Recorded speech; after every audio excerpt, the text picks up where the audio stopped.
당선 그 직후에는 그런 것들이 많이 움직이지 않습니까? 근데 네. 실제로 길게 놓고 보면은 거의 영향이 없어요. 장기적으로는 어차피 경제는 갈 곳으로 간다. 아무리 미국 대통령이라 하더라도 그 추세를 바꿀 수는 없다. 그러니까 삼성전자가 그동안 주가가 좋지 못했던 이유는 기관들의 연쇄 매도가 걸렸을걸요. 그래서 고점 대비 반토막 나는 게 원래는 정상이거든요. 솔직히 저는 한국 주식에 투자 안 한다고 말씀드린 게 한 10년은 된 것 같아요. 네. 아마 올해나 내년부터는 그게 여러분들이 눈으로 보일걸요.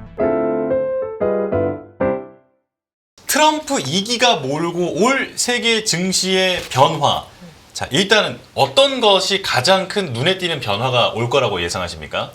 예, 일단 이 사람이 당선된 배경을 한번 찾아봐야겠죠. 네. 그러니까 뭐 민주당의 해리스 같은 경우에는 지금 미국 사람들도 이제 그 인플레 때문에 고생을 많이 하지 않습니까? 네. 일단 실질 구매력 떨어졌으니 돈이 없다. 어떻게 해결할 거냐. 그러니까 해리스는 부자세를 걷어서 보조금을 줄게. 네. 뭐 이렇게 나왔는데 이 트럼프 같은 경우에는 뭐 인공지능이나 뭐 디지털 같은 그런 신기술에 대해서 규제를 완화하자. 그리고 조금 더 커다란 파이를 만들자. 성장 쪽으로 간 거죠. 네. 그래서 그런 것들이 좀 먹혔던 것 같아요. 그러니까 이번 선거에서도 스윙 스테이트라고, 그러니까 이 캐스팅 보트를 쥐고 있는 그런 7개 주가 있었지 않습니까? 그 중에 이제 선거인단이 큰 데가 노스캐롤라이나나 펜실베니아 같은 데인데 이제 거기서 이긴 거죠. 그러니까 그 도시들이 택 중심의 경제 구조를 갖고 있어요. 그러니까 거기 있는 사람들이 보조금보다는 직업의 안정성 뭐 이런 쪽을 택했던 거죠. 그러니까 70년대하고 80년대 보면은 세계의 그 퍼스널 컴퓨터하고 인터넷이 보급이 됐거든요. 그러니까 이 인류가 무엇을 부가가치를 할 수 있는 새로운 도구가 만들어진 거죠.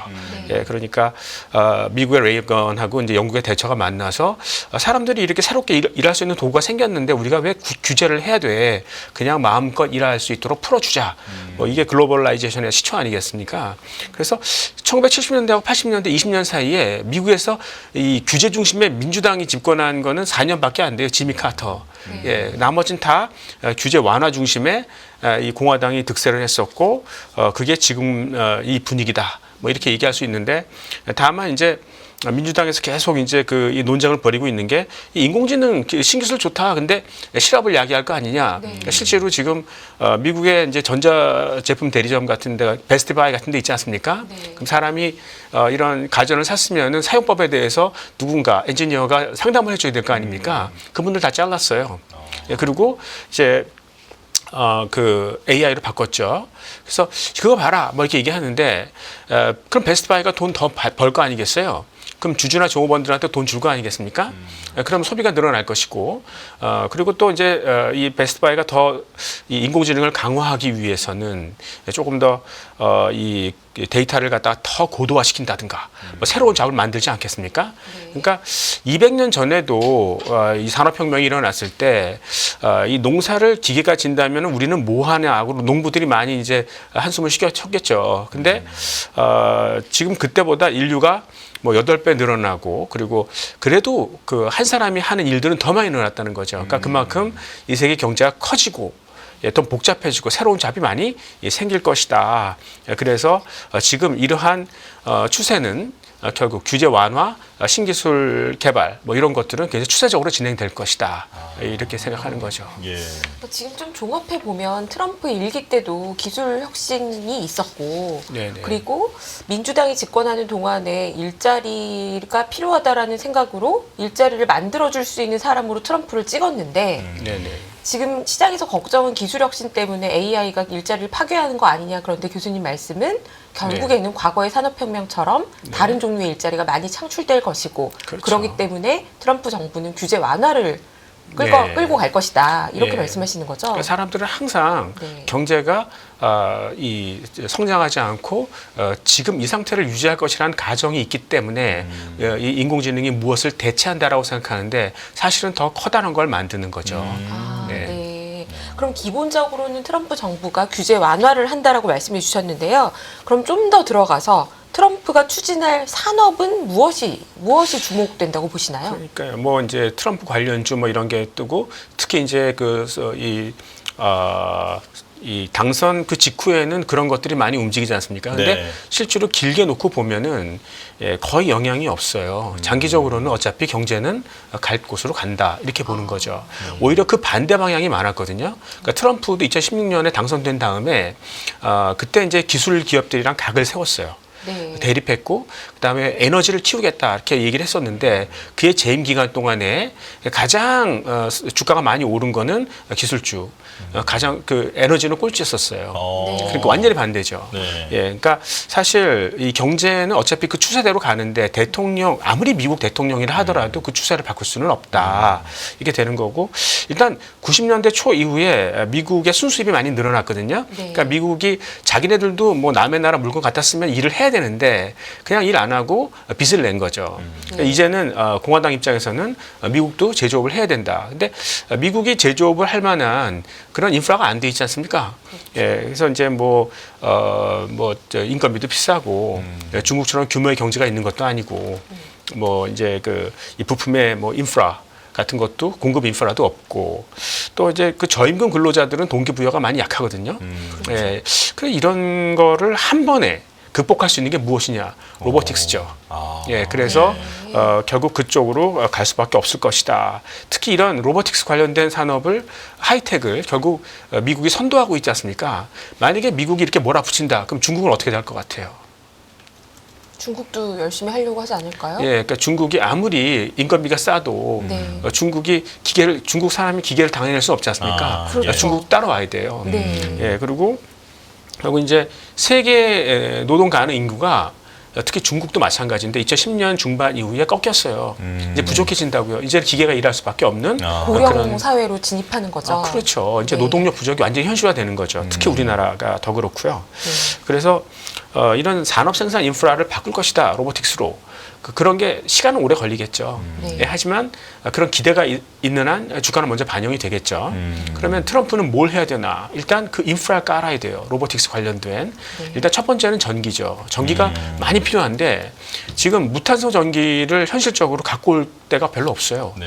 그러니까 뭐 풍력, 태양광 다 좋죠. 그렇지만 사막이나 바다에 있지 않습니까? 갖고 올 방법이 없어요. 네. 송전망이 없다는 거죠. 네. 그러면 일단은 뭐 이 소형 원자로가 가장 대두가 되고 있고 지금 빅텍들도 그래서 이 소형 원자로 하나씩 다 끼고 있습니다. 네. 근데 당장 쓸만한 건 3.5세대. 그러니까 거기에 대표주는 이제 뉴스케일 파워가 이제 가고 있는 거고요. 그 다음에는 이제 초고속 통신망이 필요할 것 같아요. 근데 이 통신망이라는 게 워낙 그 투자가 심하잖아요. 그래서 일단은 이 통신 트래픽이 굉장히 분주하게 막 발생을 하는데 그 중에 뭐부터 먼저 처리할까? 그리고 쓸데없는 트래픽은 다 걸러내고 뭐 이런 거를 잘하는 업체가 주니퍼 네트워크스라는 데가 있어요. 그러니까 그런 데도 한번 볼 필요가 있고 만약에 진짜 5G, 6G로 간다. 그러면 퀄컴이 그걸 주도할 거예요. 근데 퀄컴은 당분간은 약간 악재가 있거든요. 그러니까 애플에 납품하는 그 통신 칩이 매출 비중이 한 17% 되거든요. 네. 근데 그거를 애플이 내재화하겠다고 그랬지 않습니까? 2019년에 인텔의 이 모뎀 칩 디비전을 인수했어요.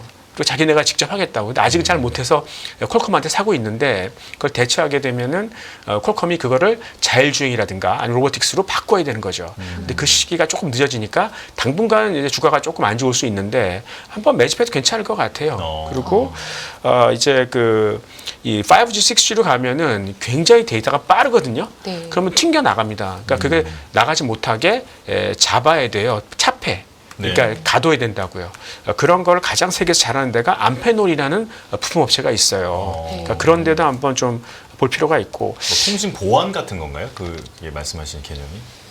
아니에요. 네. 통신 보안은 그 다음에 나오는 거고요. 예. 요 암페놀은 이제 스위치나 라우터 같은 거 있지 않습니까? 네네. 근데 그게 데이터가 너무 빠르니까 네. 오다가 그냥 튕겨 나간다고요. 그거를 못하게 딱 잡는 거죠. 네, 네네네. 막아주는 거고 누수를 방지하는 거고. 네. 지금 말씀하신 사이버 보안이 되게 중요합니다. 그러니까 트래픽이 되게 많으실 거 아니에요. 네. 그거를 누가 인터셉트해서 가져가 버리면 큰일 나지 않습니까? 그러니까 이 사이버 보안은 이제 크라우드 스트라이크라는 업체가 워낙 잘하죠. 그러니까 거기는 제가 봐도 계속 갈 것 같아요. 그 회사가 혹시 저번에 그 소프트웨어 맞아요. 업데이트하다가 사고가 났던 그 네, 회사? 맞아요. 그쵸? 예. 근데 그만큼 이제 지명도가 있다는 그러네요. 얘기고요. 예.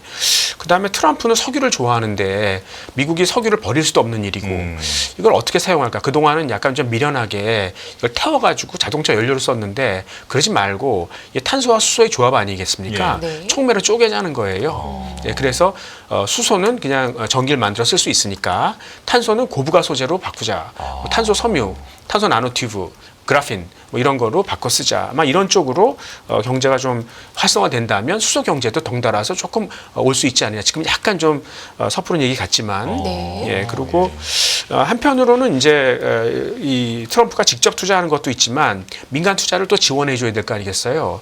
근데 앞으로 이제 사람은 그러니까 기계는 아마 공장에서 일을 할 것 같고 사람은 여기서 일할 것 같아요. 디지털 공간에서 컴퓨터 안에서 디지털 일을 하는 거죠. 공간에서. 예, 예. 그러니까 이 다국적 사람들이 이런 데 모여서 한꺼번에 일을 하는 거죠.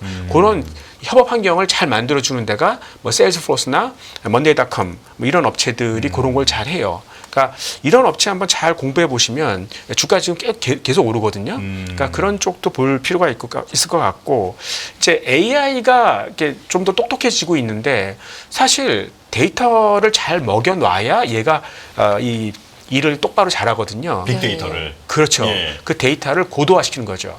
사람은 눈으로 보지 않습니까? 데이터를. 네. 예, 그러니까 지금 이 기계는 문자하고 숫자밖에 못 봐요. 예, 그런데 조금 더 사람이 보는 동영상이라든가 이 화면 뭐 이런 쪽으로 계속 볼 수 있다 그러면 그런 걸 가공을 잘하는 업체들이 이제 뭐 엔비디아도 잘하고요. 그다음에 퓨어 스토리지 뭐 그리고 뭐 엑소원 엔터프라이즈 같은 데는 예 그거는 이제 뭐 사고 현장의 CCTV 같은 것들을 이제 그 문자로 바꿔주는 그러니까 비정형 데이터를 예. 그 문자로 바꿔주는 이런 업체들도 굉장히 좀 관심 있는 업체고요. 그 다음에 양자 컴퓨터죠. 그러니까 사실 이 패권을 좌우할 수 있는 게 이 컴퓨팅 파워 아니겠습니까? 예. 그래서 남이 할 수 없는 계산을 내가 한다. 뭐 이런 것만으로도 황홀한 거죠. 그래서 이런 쪽에 욕심을 많이 낼 것 같아요. 근데 워낙 양자 컴퓨터는 비싸요. 그러니까 그걸 좀 싸게 바꿔서 할 수 있는 방법을 이제 이온 트랩 방식이라고 개발을 했고 그 업체가 아이온 큐라는 업체가 있거든요.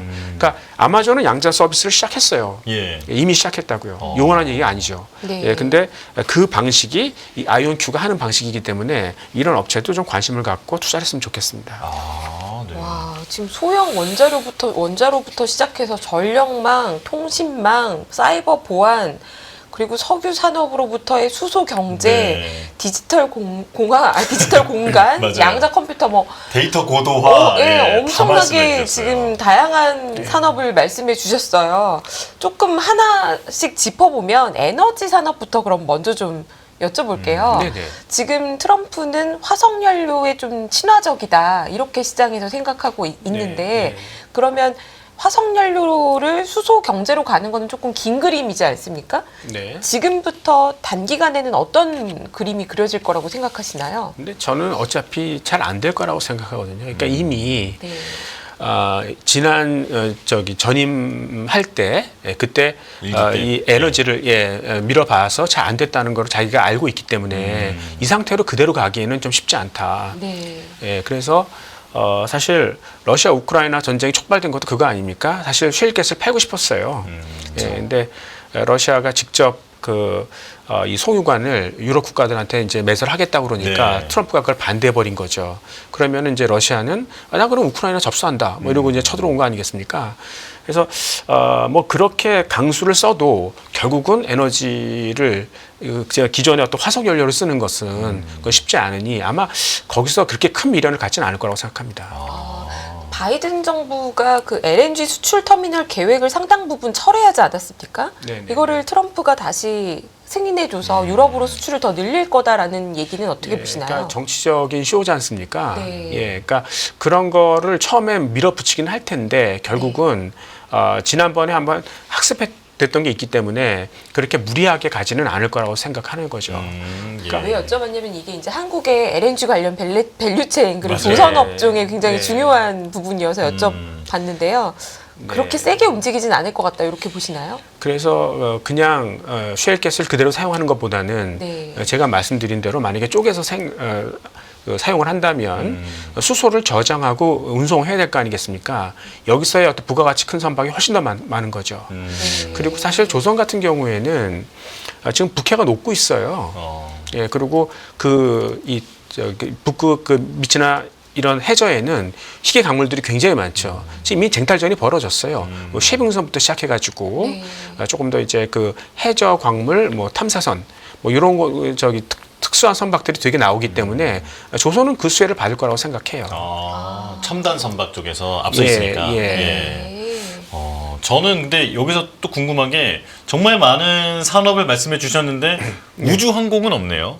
네. 예, 그러니까 우주항공이라는 게 결국은 이제 위성 쪽 아니겠습니까? 네. 예, 근데 위성은 계속 뭐 쏠 겁니다. 예, 그래서 그 위성 통신이 돼야 되는데 적어도 5만 개 정도까지는 가야 돼요. 예, 근데 지금 5천 개, 그 저궤도 위성 5천 개보다 예. 많아졌네요, 그죠? 네. 예, 근데 한 1만 개? 10,000개가 좀 안 되는 예. 걸로 제 기억이네요. 맞아요. 네. 근데 5만 개 정도가 있으면 항상 내 머리 위에는 이 위성이 있는 거죠. 그때는 좀 통신이 빨라지겠지만 10,000개 지금 정도면은 굉장히 사실 사용할 수가 없어요. 근데 저는 사실 저도 개인적으로 위성 업체에 투자를 하고 있어요. 그러니까 위성의 가치라는 게 사실 위성이 결국 이 국방에 직결되거든요. 예. 그렇죠. 예, 그러니까 통신뿐만 아니라 국방. 네. 그래서 그게 제대로 하나 쏴졌을 때는 그 이용 가치는 굉장히 많기 때문에 저는 위성은 좋아하고 있어요. 지금 위성 말씀하시면서 국방도 말씀하셨는데요. 네네. 국방에 대해서는 방위 산업은 또 어떻게 보십니까? 그러니까 지금 각자 도생으로 가고 네. 서로가 막 싸우고 있는데 결국 스스로 이제 국방을 가장 싸게 지킬 수 있는 것은 결국은 이제 그 원자로 아니겠습니까? 네. 예, 그래서 소형 원자로 같은 것들을 서로 원하고 뭐 이런 쪽으로 가는 거죠. 근데 미국의 근본적인 방위 계획이라는 거는 러시아보다 더 센 무기를 개발하는 게 아니고 러시아가 쏜 미사일을 다시 러시아로 돌려보내는 거예요. 돌려보낸다고요? 예. 네. 그러니까 이제 제가 아는 해커가 네. 결국 했던 프로젝트가 뭐였었냐면 북한이 쏜 미사일이 다시 제자리로 떨어지는 것. 야, 그렇게 가능하네요. 예, 그러니까 그래서 아까 제가 양자 컴퓨터를 말씀드린 게 결국 그런 해킹을 하려면 계산 능력이 뛰어나야 되거든요. 예, 그래서 더 이제 그 AI나 뭐 이런 양자 컴퓨터나 뭐 이런 쪽으로 패권을 위해서 뭐 달려갈 수밖에 없다 이렇게 생각하는 거죠. 네.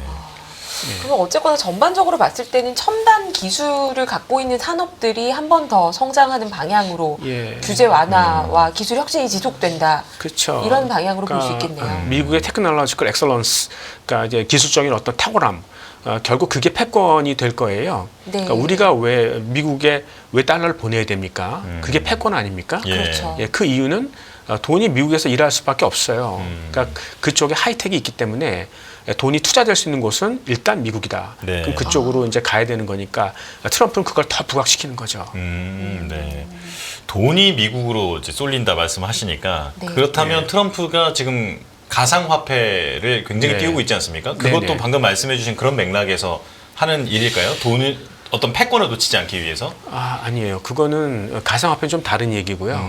사실 가상화폐의 기본적인 거는 디센트럴라이즈드 이코노미죠. 그러니까 민간 중심의 그러니까 이 탑다운의 경제라는 것은 뭐 이 부가가치 할 수 있는 게 되게 제한적이잖아요. 네. 예, 근데 누구든지 아이디어만 있으면 개진해보고 이제 그 아이디어를 서로 거래할 수 있는 블록체인 기반의 안전하게 그런 시스템을 한번 만들어보자. 그 기틀이 그 플랫폼이 가상화폐가 되는 거죠. 예. 그렇다면 트럼프가 지금 이 가상화폐에 대해서 계속 힘을 주고 있는데 네네. 지금은 사실 가상화폐를 일상에서 어떻게 쓴다라는 생각보다는 그냥 어떤 투자 자산으로만 보고 있는데 이 트럼프 시대에는 이게 실제로 이렇게 일반인들이 좀 느낄 수 있을 만큼 좀 상용화가 될 수 있을까요? 솔직히 잘 모르겠어요. 근데 이제 그 위험한 얘기거든요. 예. 네. 그러니까 저는 사실 큰 그림에서 결국 그 민간 중심의 경제로 갈 것이고 저도 사실 가상화폐를 투자를 해요. 뭐 솔라나나 뭐 저기 리플 같은 거를 하거든요. 예. 근데 저는 아주 장기적으로 보는 거라고요. 근데 이제 일단 트럼프를 대통령으로 만들어준 개국 공신들이 있지 않습니까? 그게 일론 머스크를 비롯해서 빅텍들이에요. 근데 그 사람들의 눈치를 보기 위해서 지금은 그냥 디지털 화폐 뭐 좋다 가자 뭐 이렇게 한번 해보자. 일단 부작용이 나타날 때까지. 근데 부작용이 나타날 거예요, 바로. 그러니까 만약에 이걸 그냥 풀어주지 않습니까? 아마 제일 좋아할 때가 중국, 러시아, 뭐 중동 이런 나라들 아니겠습니까? 미국에 저항하는 나라들이죠. 예. 예, 그러니까 지금 달러를 안 써도 되는데, 그러니까 트럼프는 기술을 막 개발해가지고 돈이 미국으로 오게 하는 네. 달러의 매수세 뭐 이런 거를 만들려고 하는데, 반면에 이제 외환 보유고에 달러를 안 쌓아도 돼. 이렇게 되면 이제 미국의 달러 패권이 막 흔들리는 거죠. 그럼 어느 단계에 가서는 야 이제 정도껏 하자. 그냥 CBDC만 할까? 아니면 홀셀 CBDC까지만 할까? 이런 식으로 가겠죠. 근데 이 빅텍들은 이 무슨 소리야. 나는 리테일도 하고 싶고 나는 그냥 민간 암호화폐도 그냥 하고 싶은데 좀 내버려 두지. 네. 근데 원래 짐승들도 머리가 굵으면 쥐한테 대들지 않습니까? 나는 트럼프하고 이 일론 머스크하고 둘 다 약간 성격이 다혈질이죠. 예. 붙을 것 같아요. 언젠가는 갈등이 생길 것 같거든요. 특히 이 일론 머스크는 중국에서 전기차 생산 공장을 갖고 있어요. 이 사람이 중국에서 비즈니스를 한다고요. 그게 트럼프의 심기를 얼마나 긁을지 그것도 한번 지켜봐야 된다는 거죠. 그래서 이게 뭐 우리가 디지털 화폐에 투자를 한다는 얘기는 장기적인 흐름, 네. 그걸 보고 가는 거지 트럼프를 믿는 건 아니다. 근데 이제 나중에 지금은 좀 규제하면서 가겠지만 미국이 누구도 미국의 패권을 넘볼 수 없다. 너무나 신기술이라는 게 확실해져서 예 그러면 그때는 미국이 알아서 자기가 이 디지털 화폐의 규정을 만들 거예요. 그리고 자기가 주도를 할 거라고요. 예 그래서 이 디지털 화폐가 이제 지금은 본격화되기 어려운데 그때 가서는 아마 좀 그때부터 본격적으로 가지 않을까 생각하는 거죠. 사실 제가 교수님을 여의도에서 뵀던 10수년 전만 해도 중국이 성장하면 네. 위안화도 커지고 또 중국이 많은 국가들과 위안화로 에너지 거래도 해왔고요. 그러면서 달러 패권이 좀 약해질 거다라고 전망하시는 분들이 여의도에 좀 있었습니다. 그런데 지금 달러는 더 강해져 있고 말씀하신 것처럼 만약에 미국이 여기서 혁신을 더 주도하는 이끌어가는 국가로 더 부상한다면 사실 달러 패권이 약해질 이유가 별로 없어 보이는데요. 저도 어떻게 동의해요. 보십니까? 네. 네. 레이 달리오나 뭐 스티븐 로치 뭐 이런 사람들이 지금 말씀하셨듯이 중국이 이제 패권을 차지할 것이다. 네. 패권이 이쪽으로 넘어온다. 이런 얘기를 많이 했었는데 사실 세계적으로 부가가치를 주도하는 게 뭐냐고요. 이게 신기술, 텍이나 뭐 인공지능, 네. 예, 그다음에 뭐 로보틱스, 뭐 이런 것들이 다 미국이잖아요. 네. 예, 그러니까 그 민간 기업들이 그 빅텍들이 미국의 패권을 지금 잡아주고 있는 것이고 실제로 아까 제가 군사력 관련해서도 뭐 이제 그 해킹 능력이 중요하다고 그러지 않습니까? 네. 그거를 누가 사실 다 도와주냐면 빅텍들이 도와줘요. 네. 그러니까 빅텍을 함부로 무시할 수 없다고요. 네. 예를 들어서 마이크로소프트 같은 경우도 사실 여러분들이 모르는 어떤 백도어가 있어요. 그러니까 지금 그분들은 여러분들이 뭘 하고 있는지 일거수일투족을 다 한다고요. 그거를 미국에 보고하는 거죠. 네. 예전에 이란이 한번 미사일을 한번 조작을 해봤는데 안 된다는 거예요. 그러니까 미국이 조작하고 있는 거죠. 네. 예, 그러니까 그런 것들을 미국의 빅텍들이 다 제공을 하고 있는 거죠.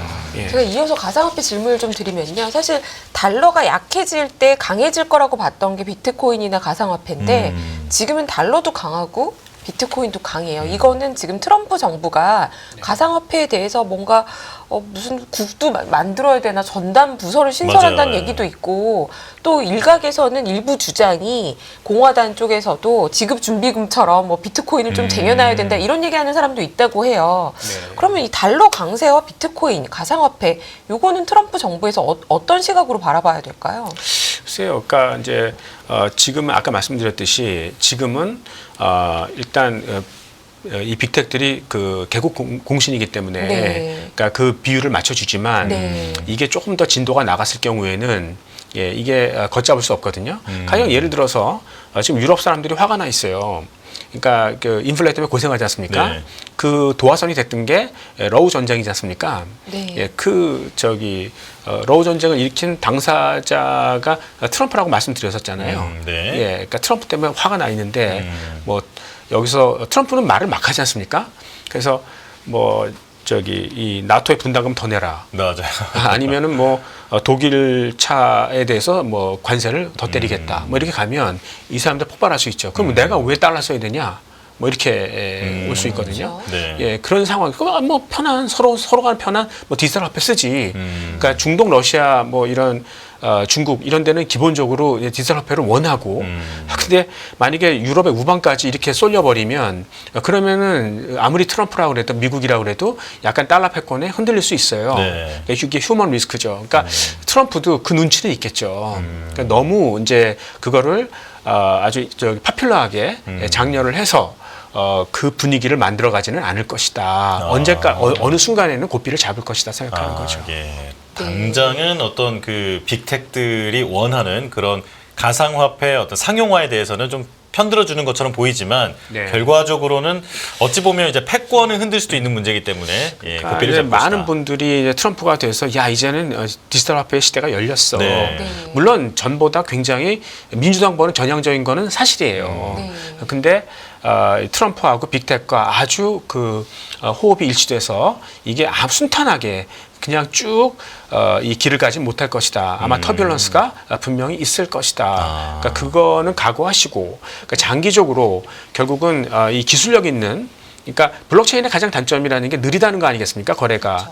그러니까 이게 안전하면서도 그러니까 이제 이 거래를 좀 빠르게 할 수 있는 그런 기술을 가진 그런 백본, 그러니까 플랫폼을 투자하시는 게 좋을 것이다 이렇게 생각하는 거죠. 예. 그러면요. 지금 조금 전에 결국에 트럼프가 빅테크도 지금 조금 분위기 맞춰주다가 기강을 잡을 거라고 말씀하셨는데 트럼프와 머스크 얘기도 잠깐 하셨어요. 지금 트럼프 당선 이후에 굉장히 수혜를 보고 있는 주식 중에 하나가 테슬라고 머스크가 하고 있는 사업에도 사람들이 관심이 굉장히 뜨겁습니다.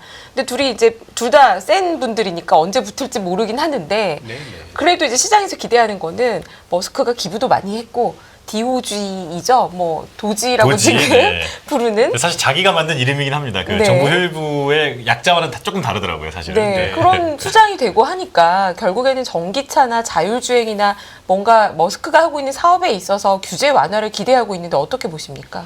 글쎄요, 그 규제를 더 이상 완화해 줄 수 있는 게 뭐가 있을까요? 잘 모르겠습니다. 아, 그런가요? 예, 그러니까 이제 뭐 난 테슬라라는 차가 과연 미국 업체가 아니었어도 그게 자동차 인가를 받았을까 이런 의심이 있었습니다. 그러니까 사실 일론 머스크가 미국 정부에다가 가장 기여하는 게 뭘까요? 첫 번째가 스페이스X예요. 네. 아까 그 보안 말씀드렸었잖아요. 네. 그 위성에 대한 모든 데이터, 첩보를 다 제공하고 있는 거죠. 그러니까 나는 항상 그 일론 머스크 뒤에 누가 있는지 궁금했어요.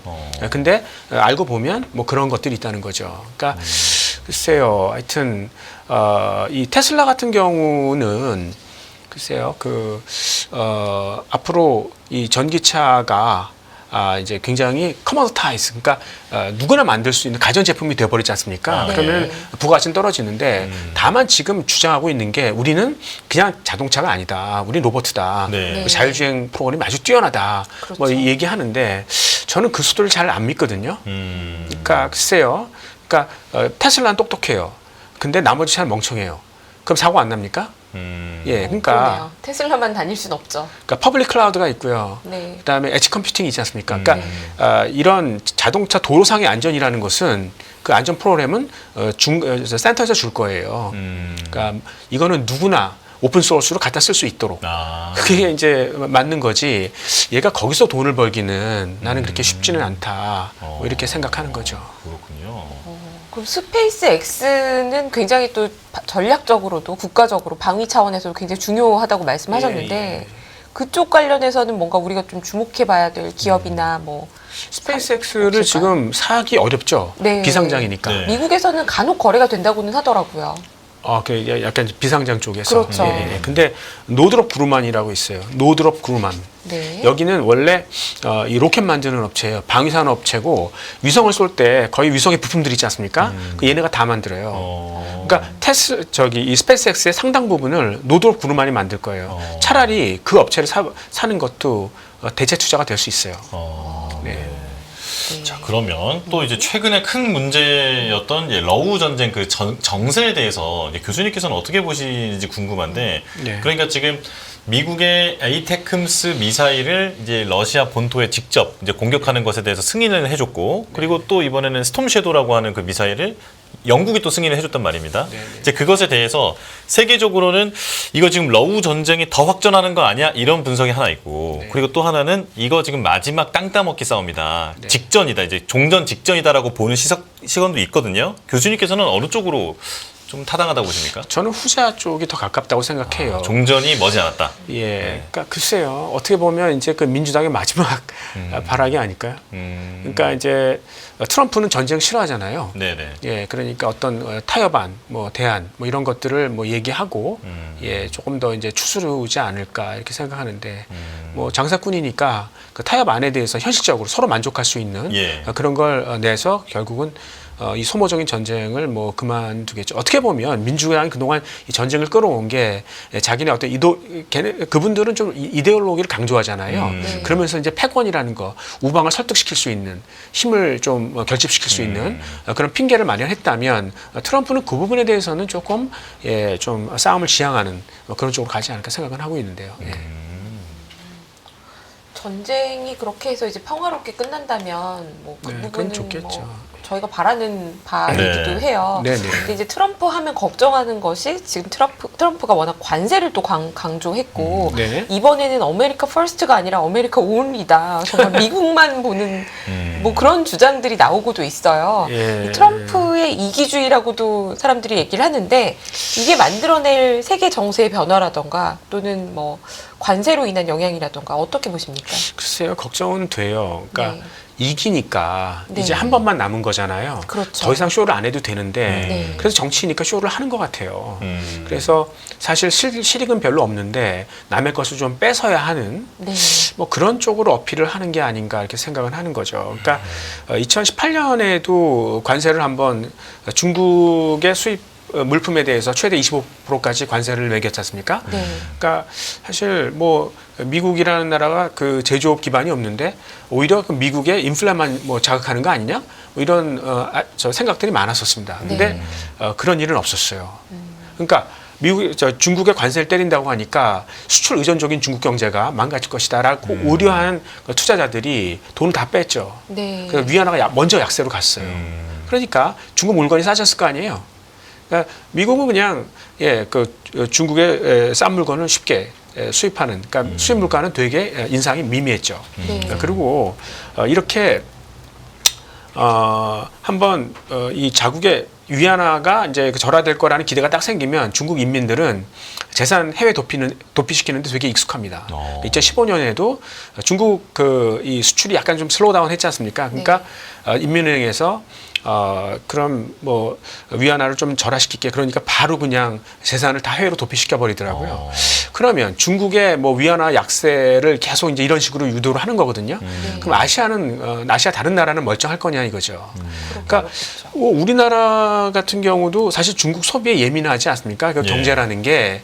그래서 아시아 통화도 이제 동반 약세로 갈 것이다. 그럼 아시아는 굉장히 원자재 사용이 많은 나라들인데 그럼 이 나라들이 통화가 약세로 가서 구매력 떨어지면 결국 원자재 수요도 떨어지고 결국 물가는 잡힐 것이다. 그러니까 아시아의 어떤 그러한 이런 그 희생을 통해서 미국의 물가가 잡히는 뭐 이런 그림이 아닌가 뭐 이렇게 이제 생각을 하는 거고요.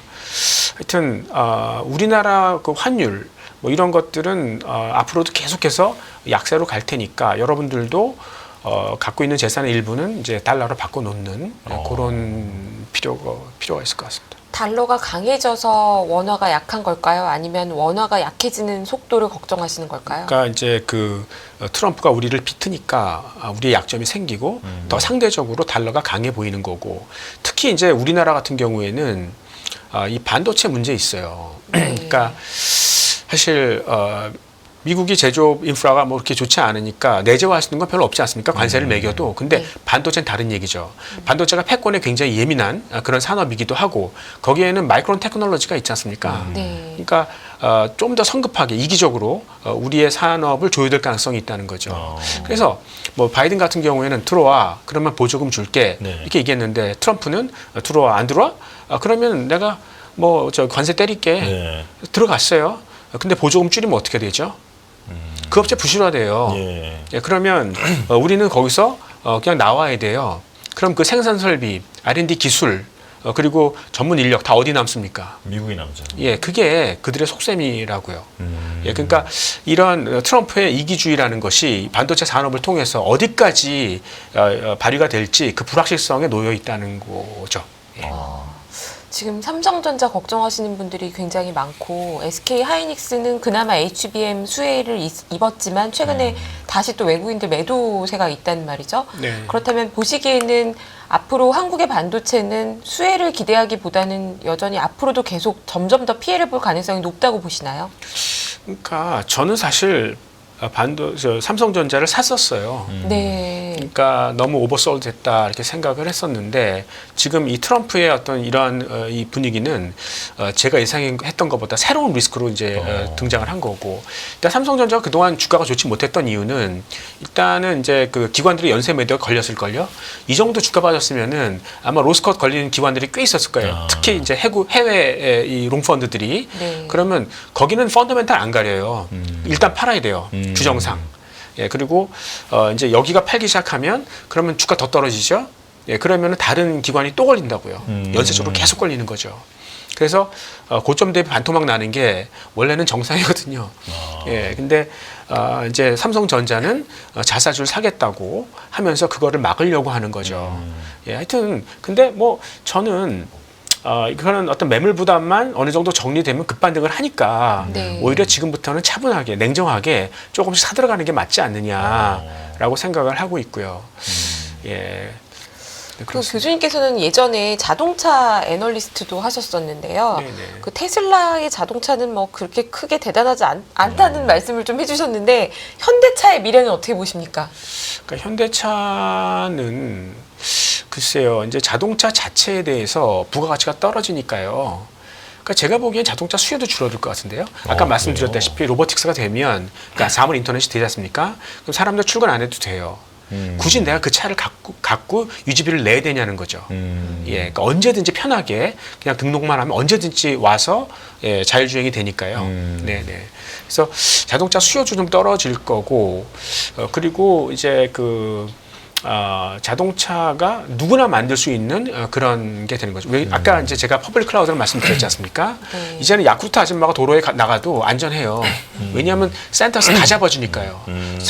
서로 그 비클들이 서로 교신하면서 다닌다고요. 네. 그러니까 문제될 게 없어요. 그러면 차가 어떤 겁니까? 아무나 만들어도 되는 것으로 가는 순간 가치는 확 떨어지는 거죠. 그러니까 이제 현대차도 아직은 그런 위협이 오진 않았지만 앞으로는 이제 로보틱스 쪽으로 그러니까 2019년에 보스턴 다이내믹스를 인수했지 않습니까? 네. 그러니까 이 로보틱스를 그 회사를 인수한 것도 결국은 자동차로서의 한계를 봤기 때문에 그런 쪽으로 이제 다각화시키려고 간 거죠. 그래서 거기서 성과를 내줘야 돼요. 네. 그러니까 이게 그 보스턴 다이내믹스는 MIT 출신 그 교수들이 만든 거고요. 예, 완전히 R&D 그 자체죠. 근데 현대차는 이 상용화된 기술이 있으니까 그걸 잘 믹스를 하면 특히 우리나라는 로보틱스를 잘 할 수밖에 없어요. 노동력이 너무 지금 모자라니까. 네. 예, 그러니까 아마 현대차에서 먼저 한번 꽃을 한번 피워줄 것이다. 저는 그렇게 기대하고 있습니다. 그럼 테슬라의 옵티머스가 먼저 떠오르는데 네. 그 옵티머스를 지금 싸게는 뭐 3만 달러, 네, 뭐 5만 달러, 7만 달러 뭐 얘기도 있지만 어떤 중산층의 가구마다 2대 정도씩은 보급하겠다는 계획을 또 말한 적도 있잖아요. 어떻게 보십니까? 그거는 자기 생각이고, 그러니까 차가 그렇게 많이 필요할지. 그리고 이제 중국에서는 이제 앞으로 보셨어요. 그러니까 사실 요즘 걱정이 많은 게 지금 우리나라 제조업 무너지고 있어요. 네. 그게 이 중국의 영향이 꽤 있거든요. 중국의 오버서플라이죠. 그러니까 어차피 세계적으로 다 수요가 안 좋은데요. 네. 예, 중국이 저가로 이렇게 막 지어놓은 거 있지 않습니까? 네네. 예, 그런 것들이 우후죽순 막 나오는 거죠. 그러면 테슬라는 안 다칠까요? 그러니까 이제 모르겠어요. 그래서 이제 중국에다가 어떤 베이스를 두긴 했지만 앞으로 글쎄요, 이제 경쟁 심화에 그러니까 미국에도 사실 전기차를 만들 수 있는 조립업체들이 뭐 150개씩 생겨난다고 하니까 거기에 아마 데미지를 받지 않을까. 도대체 테슬라가 그동안 유지했던 어떤 그 우월성 그런 것들이 점점 삭감될 것이다 이렇게 생각하는 거죠. 지금 전반적으로 보면 그 앞서서 환율도 이제 원화 가치가 올라가기는 어렵다고 하신 배경에 이제 반도체 산업도 언급해 주셨고 자동차와 반도체가 한국의 수출을 이끌어온 예. 대표 산업인데 둘 다 전망이 그렇게 썩 밝지 않다면 사실 국내 투자자분들은 이제 국내 투자보다 미국 투자를 더 많이 하셔야 되는 걸까? 이건 좀 사실 조심스럽습니다. 우리가 한국인으로서 그래도 수익률도 중요하지만 또 국내 증시는 어떻게 보시고 달러 자산을 어떻게 어느 정도 가져가는 게 좋다고 보시는지 궁금하네요. 예, 솔직히 저는 네. 한 한국 주식에 투자 안 한다고 말씀드린 게 한 10년은 된 것 같아요. 네. 예, 그러니까 그때부터 슬슬 미래 꺾이는 걸 본 거죠. 근데 아마 올해나 내년부터는 아마 그게 여러분들이 눈으로 보일 걸요. 예, 그러니까 사실 답 없어요. 그리고 이제 우리가 IMF 끝난 다음에 출산율이 확 떨어졌거든요. 예. 네. 예, 그게 노동 가능 인구가 이제 줄어드는 거 아니겠어요? 그게 이제 지금부터예요. 그러니까 젊은이 없고요. 예. 예, 그러면 누가 소비합니까? 그러면 한국 경제가 뭐 별로 볼 것도 없어요. 예, 그리고 우리나라는 기초과학이 약하다고요. 네. 그래서 어떤 새로운 신기술을 만드는 것도 약간 좀 문제가 있고, 예, 여기서 이제 약간 좀 드라마틱한 어떤 그런 생산성이 나와야 되거든요. 네. 예. 근데 우리나라가 깨진 다음에 그게 나타날지 아니면 그 전에 반성을 할지, 예, 그게 참 고민스러운 거죠. 예. 전체적으로 종합하면 어쨌거나 이제 트럼프는 미국의 혁신이 더 살아나는 방향으로 뭐 규제 완화 더 해줄 것도 없고 그냥 미국의 혁신은 당분간 지속된다. 네. 그런 산업들에 주목해야 된다라고 말씀을 해주신 것 같아요. 네네. 너무 좋은 말씀들을 다양하게 많이 해주셔서 네네. 마무리 차원에서 시청자분들께 특히 주목해야 되는 산업, 가장 좋게 보시는 산업이 어딘지 한 번만 다시 설명해 주시겠습니까? 저는 뭐, 예, 일단은 여러 가지 기술이 발전을 하겠지만, 네. 그 에너지의 근간이라는 거는 결국 이 전기가 많이 필요하지 않습니까? 예. 네. 그래서 이 친환경 전기, 무탄소 전기를 뭐 이렇게 좀 싸게 공급할 수 있는 그거 하고 그 다음에 이제 계산을 빨리 하는 것, 그 능력이 결국 패권 아니겠습니까? 더 예민해질 것 같아요. 남이 못하는 걸 할 수 있으니까요. 그래서 이제 양자 컴퓨터 뭐 요 두 쪽을 가장 뭐 좋게 보고 있습니다. 자, 김학주 한동대 ICT 창업학부 교수와 함께했습니다. 고맙습니다. 네, 고맙습니다. 예. 감사합니다.